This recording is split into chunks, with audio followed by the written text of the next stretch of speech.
मोदी सरकार अपना आज बजट लेकर के आ रही है और संसद में जैसे ही बजट सत्र की शुरुआत हुई, जोरदार हंगामा देखने को मिला। समाजवादी पार्टी ने कहा कि आप सरकारी आंकड़े, सरकारी लिस्ट सामने रखिए, महाकुंभ के अंदर कितने लोग मारे गए। और उसके बाद में विपक्ष ने वॉकआउट कर दिया। बड़ा सवाल यह है, मैं इसी खबर में आपको दिखाने वाला हूं। भास्कर ने एक बाकायदा डिटेल रिपोर्ट जारी की है। 41 लोगों के शवों को सौंपा जा चुका है। अलग अलग राज्यों में 41 शवों को सौंपा जा चुका है। ये जरा एक बार आप भारत का नक्शा देख लीजिए। इसी पर डिटेल में हम बात करेंगे। और भास्कर ने यहां पर अपनी इस खबर के अंदर बताया है कि जो चश्मदीद लोग हैं और उसके साथ साथ डॉक्टर, एम्बुलेंस चलाने वाले ड्राइवर, उनसे बात की है और उनका कहना यह है कि जो मौत हुई है वो 100 से भी ज्यादा लोगों की हुई है। मैं आपको बता दूं, 28 जनवरी की रात को यह घटना हुई थी। यह दुर्घटना 28 जनवरी की रात को हुई थी और 28 जनवरी के बाद में 29 जनवरी बीत गया, 30 जनवरी बीत गया, 31 जनवरी बीत गया और आज 1 फरवरी है। यानी कुल मिलाकर के 4 दिन हो गए और सरकार के हाथ आज भी खाली हैं। सरकार ने सिर्फ एक बार अपनी तरफ से सरकारी आंकड़े पेश किए कि 30 लोगों की मौत हुई है, 25 की पहचान हो गई, 5 बाकी है। उसके बाद में सरकार ने अभी तक ना कोई दोबारा से आंकड़े जारी किए, ना मृतक लोगों की सूची जारी की। इस पर हम बात करेंगे, डिटेल में बात करेंगे। डॉक्टर और पत्रकार और चश्मदीद वहां पर क्या कुछ कह रहे हैं। लेकिन अभी अभी जो ताजा बड़ी खबर निकल करके सामने आ रही है, पहले मैं आपको वो दिखा देता हूं। आप ये देखिए, एएनआई का भी अभी कुछ देर पहले खबर निकल करके सामने आई है। समाजवादी पार्टी ने संसद में मांग की है कि सरकार महाकुंभ में मारे गए लोगों की सूची जारी करे। यह खबर निकल करके सामने आई 11:26 पर। और उसके बाद में 11:27 पर खबर सामने आती है कि विपक्षी दलों ने महाकुंभ भगदड़ पर चर्चा की मांग की और अपना विरोध जताने के लिए वॉकआउट कर दिया। देखिए, यह बड़ी दुर्भाग्य की बात है और यह भाजपा सरकार को सोचना चाहिए कि वो किसके लिए सरकार चला रहे हैं। अगर मणिपुर पर सरकार से कुछ बोलना हो, कुछ कहना हो, कुछ बुलवाना हो तो अविश्वास प्रस्ताव लेकर के आना पड़ता है। सोचिए कितनी बड़ी दुर्भाग्य की बात है। और अगर महाकुंभ पर सरकार का मुंह खुलवाना हो तो उसके लिए भी विपक्ष के सांसदों को वॉकआउट करना पड़ता है। इससे ज्यादा निर्लज्जता और कुछ नहीं हो सकती है। लेकिन नकारे निकम्मेपन की ये हदें यहीं पर नहीं रुकने वाली हैं। इससे भी आगे जो है वो चीजें जाएंगी, आप लोग देखना। आप देखिए किस तरीके से संसद के अंदर जो है वो विरोध विपक्षी सांसद अपना जता रहे थे, लेकिन टीवी पर एक सेकंड भर के लिए भी विपक्षी सांसदों को नहीं दिखाया जाता है। सिर्फ और सिर्फ ओम बिरला वो बोलते हुए सुनते हैं। आज राज्यपाल अभिभाषण में आपको पर्याप्त अवसर दूंगा। मेरा आपसे निवेदन है, नहीं माननीय अखिलेश जी, आपने संसद की मर्यादा को आप बना के रखें। कभी बजट भाषण के अंदर इस तरीके का नहीं हुआ, ये उचित नहीं है, ये उचित नहीं है। अखिलेश जी प्लीज, मैं आपको मौका दूंगा राज्यपाल अभिभाषण पे, प्लीज। नो, ये तरीका ठीक नहीं है। नो,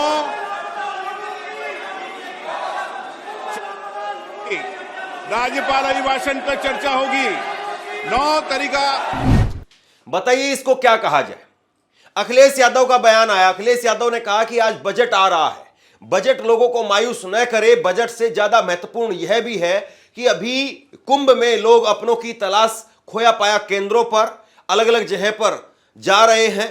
जिस कुंभ के लिए पता नहीं कितना बजट खर्च हुआ, कितने विज्ञापन चल रहे हैं। 40 करोड़ लोगों को बुलाने का लक्ष्य रखा गया था। डिजिटल महाकुंभ की बात थी, सीसीटीवी कैमरे लगे होंगे। क्या उन्हें इसकी जानकारी नहीं है? बजट अपनी जगह पर है, लेकिन कुंभ महत्वपूर्ण है। बजट निराश न करे। लेकिन कुंभ में जाने वाली जानें समाजवादी पार्टी की प्राथमिकता है। सवाल यह है दोस्तों कि क्या वाकई सरकार ने पूरी तरह से अपनी आंखें बंद कर ली हैं? कुंभ को लेकर के जो ग्राउंड रिपोर्ट वहां से आ रही है वो बेहद डरावनी है और कोई इस पर बात कर भी नहीं रहा है। बाकी लोग तमाम चाटुकारिता में लगे हुए हैं। भास्कर ने एक उम्मीद की किरण जगा रखी है और वाकई जो है वो आज के दौर में भास्कर की पत्रकारिता को जो है सलाम करना चाहिए। मैं एक खबर आपको दिखा रहा हूं, भास्कर की खबर देखिए आप, भास्कर की खबर। और उससे पहले भी एक और बड़ी ब्रेकिंग देख लीजिए आप। महामंडलेश्वर की गाड़ी से एक हादसा हुआ है, ये न्यूज नेशन की खबर है। और महामंडलेश्वर की गाड़ी से कुचल करके 5 श्रद्धालुओं की मौत हो गई। बताया जा रहा है कि जब भगदड़ हुई तो उस वक्त में उन्होंने अपनी गाड़ी बैक की और गाड़ी बैक करने के चक्कर में 5 लोग मारे गए। मतलब मैं सोच करके हैरान हूं। आप लोग कल्पना करिए किस तरीके का दृश्य रहा होगा और कैसे जो है वो आम लोगों को मरने के लिए वहां पर छोड़ दिया। बागेश्वर बाबा जैसे लोग कहते हैं कि वहां पर तो मोक्ष को प्राप्त हो गए वो लोग। और उसके बाद में अविमुक्तेश्वरानंद सरस्वती ने कहा कि बागेश्वर बाबा को भी अगर ऐसा ही मोक्ष चाहिए तो भीड़ से कुचल करके तो हम तैयार हैं, हम उनको ऐसा ही मोक्ष दे देंगे। अब वो चुप है, बागेश्वर बाबा जो है अब चुप है। खैर खबर आप देखिए। 49, 61 या 100 भगदड़ में मौतों का आंकड़ा क्या है। महाकुंभ में एक नहीं 3 जगह पर भगदड़ हुई। जीटी रोड पर भी 5 लोग मरे हैं। यह भास्कर की रिपोर्ट बताती है कि 3 अलग अलग जगह पर जो है वो भगदड़ हुई है। महाकुंभ में 28 जनवरी की देर रात करीब 1:30 बजे संगमनोज के इलाके में भगदड़ हुई। सरकारी आंकड़ों के मुताबिक 30 लोगों की मौत हुई और 60 लोग घायल हैं। भगदड़ सिर्फ एक जगह हुई और मरने वालों की संख्या सिर्फ 30 है। ये दोनों ही बात सवालों के घेरे में है। दैनिक भास्कर ने इसकी छानबीन की। प्रशासन के दावों और आंकड़ों में कई जगह लूप होल्स नजर आते हैं। 29 जनवरी को कहा गया कि 30 मौतें हुई है, 25 की पहचान हो गई है। 30 जनवरी को भास्कर रिपोर्टर्स को मोतीलाल नेहरू कॉलेज में 24 लावारिस शव दिखे। अगर इनमें से बीते 5 घटा भी दें तो 19 लाशें नई सामने आ जाती हैं। ऐसे में मृतकों की संख्या जो है 49 हो जाती है। मतलब सरकार इतना तो खुद मान रही थी कि 30 लोग मरे हैं, 25 की पहचान हो गई है, 5 जो है वो अभी पहचान नहीं हो पाई। तो जो 19 ये यहां पर जो है 19 लाशें, 24 जो है वो लवारिस शव दिखे थे और उसमें से 5 अगर घटा दें तो 19 फिर भी है। मतलब 49 तो सीधे तौर पर हो गया। लेकिन इससे भी ज्यादा चौंकाने वाली आप आगे बात देखिए। देश के अलग अलग राज्यों में कुंभ में अब तक 44 शव जो है लौट चुके हैं। भले ही प्रशासन के मरने का आंकड़ा 30 हो, लेकिन अब तक 41 शव देश के अलग अलग इलाकों में पहुंच चुके हैं। अकेले यूपी के 8 जिलों में 16 शव पहुंचे हैं, जिसमें गोरखपुर बलिया के 4 हैं, जौनपुर में 3, लखनऊ, मऊ, गोंडा, सिद्धार्थनगर और प्रयागराज में 1-1 शव लाए गए हैं। यूपी को छोड़ करके बाकी राज्यों में अब तक 25 शव जा चुके हैं। इनमें बिहार में 8, कर्नाटक में 4, हरियाणा राजस्थान में 3-3, झारखंड पश्चिम बंगाल में 2-2, असम, गुजरात और उत्तराखंड में 1-1 शव परिजनों के पास में गए हैं। अब जरा ये पूरे देश का नक्शा आप देखिए। पूरे देश का नक्शा देखिए और पूरे देश के इस नक्शे में आपको क्या नजर आ रहा है। जहां जहां लाल निशान आपको नजर आ रहा है वहां वहां लोगों के शव जो है वो वापस गए हैं। सबसे ज्यादा उत्तर प्रदेश में 16 शव यहां पर दिखाई दे रहे हैं। उसके बाद में दूसरे नंबर पर बिहार, 8 शव यहां पर दिखाई दे रहे हैं। और उसके बाद 3, 2, 4, 1 हर जगह से लोग मरे हैं। और ये सिर्फ सरकारी आंकड़ों वाले लोग हैं। सोचिए मतलब किस तरीके की वहां पर जो है वो लापरवाही बरती गई है और कैसे चीजों को छुपाने और दबाने की कोशिश की जा रही है। भास्कर ने इस अपनी खबर में आगे बताया कि कफन पर 61 नंबर का मतलब क्या है। एक कफन की फोटो जो उन्होंने शेयर की है, आप देखिए, 61 नंबर इस पर लिखा हुआ है। और 61 नंबर का मतलब जो है वो ये है कि ये 61वीं लाश है। तो क्या 49 से बढ़कर के आंकड़ा 61 तक भी है क्या? भास्कर ने अपने इसी छानबीन के दौरान फोटो खींची है जिसमें 17 नंबर, 39 नंबर और 61 नंबर तक के फोटो और वीडियो में उनको मिले हैं। और डॉक्टर कह रहे हैं भैया 61 नंबर का मतलब यह है कि ये 61वीं लाश है यहां पर। अब देखिए जो दूसरी भगदड़ की घटना हुई है जिसको सरकार अभी तक मान नहीं रही है, जिसको डीआईजी वैभव कृष्ण वो स्वीकार ही नहीं कर रहे हैं कि हमारे पास में कोई ऐसी रिपोर्ट है। और वहां पर 24 लोग मरे हैं। आप सोचिए जरा, योगी आदित्यनाथ की सरकार किस तरीके से काम कर रही है। जिस दुर्घटना को योगी आदित्यनाथ की सरकार स्वीकार तक नहीं कर पा रही है, उसके बारे में जानकारी निकल करके सामने आ रही है कि वहां पर 24 लोग मरे हैं। और आप जानते हैं कि योगी आदित्यनाथ की सरकार कैसे काम करती है। अगर जरा सी भी कहीं पर झूठी खबर हो तो उठा करके 1 मिनट में एफआईआर होती है, और 1 मिनट में एफआईआर होने के बाद में हाथों हाथ उस रिपोर्टर को, उस मीडिया संस्थान को जेल की सलाखों के पीछे भेज दिया जाता है। और इसीलिए मैं जितने भी आंकड़े आपको बता रहा हूं लगातार महाकुंभ के बारे में, वो बाकायदा कहां से मैंने वो आंकड़े लिए हैं वो कोट करते हुए आपको बता रहा हूं, ताकि बिल्कुल ये पता चल सके कि मैं हवा में बात नहीं कर रहा हूं। मैं उन आंकड़ों के आधार पर बात कर रहा हूं जो आंकड़े ग्राउंड रिपोर्टर्स ने वहां पर जो है जुटाने का काम किया है। झूसी के अंदर जो भगदड़ हुई है उसमें 24 लोगों की मौत हुई है, 24 लोगों की। ये संगम नोद से 2 किलोमीटर दूर एरावत द्वार के पास में भगदड़ हुई, और यहां पर सुबह 6 बजे के आसपास में भगदड़ हुई। और आम लोग जो वहां पर बातचीत के दौरान बताते हैं वो कहते हैं कि करीब करीब 24 लोगों की मौत हुई है। इसके बाद में चाय वाला भी, वो उसने भी दावे किए हैं।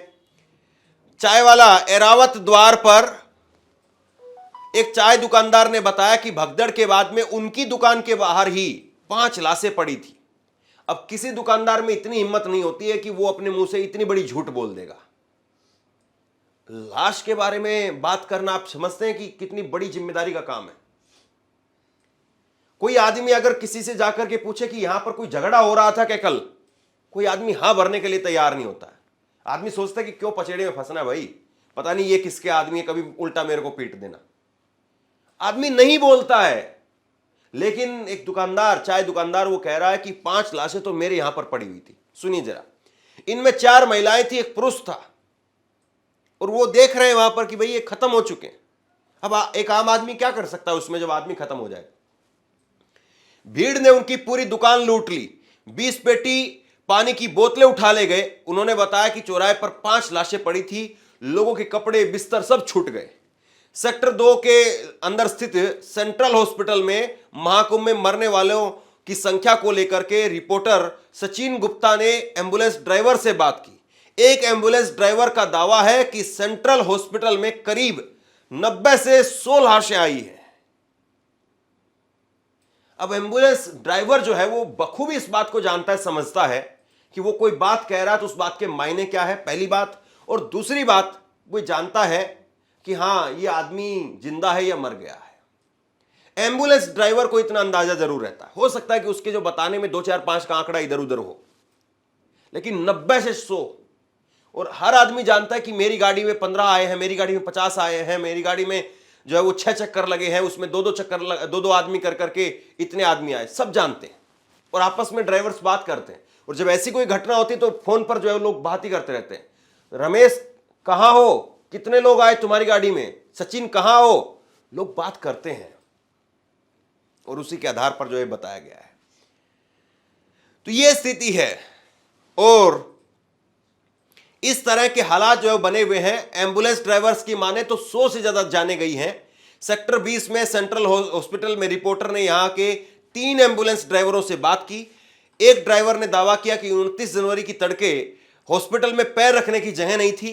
वो लाशों को कर्नाटका, पश्चिम बंगाल और पटना तक छोड़ करके आए हैं। दूसरे ड्राइवर का दावा है कि भगदड़ के समय पर उनके एम्बुलेंस पर लोग जान बचाने के लिए चढ़ गए थे।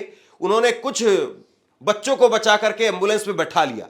तीसरे ड्राइवर का दावा है कि सेक्टर 20 के हॉस्पिटल में करीब 25-30 लाशें आई थी। एक डॉक्टर ने सभी लाशों के फोटो भी खींचे थे। हॉस्पिटल के एक कर्मचारी ने बताया कि उस दिन लगातार लाशें आ रही थी। सभी लाशों को दूसरे SRN सहित दूसरे अस्पतालों में भेज दिया गया। मतलब आप सोचिए कि इन लोगों ने, इन अस्पताल के डॉक्टरों ने, ड्राइवर्स ने कैसे काम किया, किन हालातों में काम किया है। ये कोई आम हालात नहीं है। ये मतलब इस तरह से है। वो लोग खुद डर रहे होंगे और वो लोग इस बात से भी डर रहे होंगे कि कहीं पर जो है वो ये तस्वीरें, ये फोटो बाहर चले गए तो हमारी जान को आफत आ जाएगी। क्योंकि सब जानते हैं कि उत्तर प्रदेश में अगर आपने कोई ऐसी बात कह दी जो सरकार को पसंद नहीं आई तो उसके बाद में आपका क्या हाल होगा। लेकिन उसके बावजूद ये जानकारी निकल करके सामने आ रही है, अपने आप में बहुत बड़ी बात है।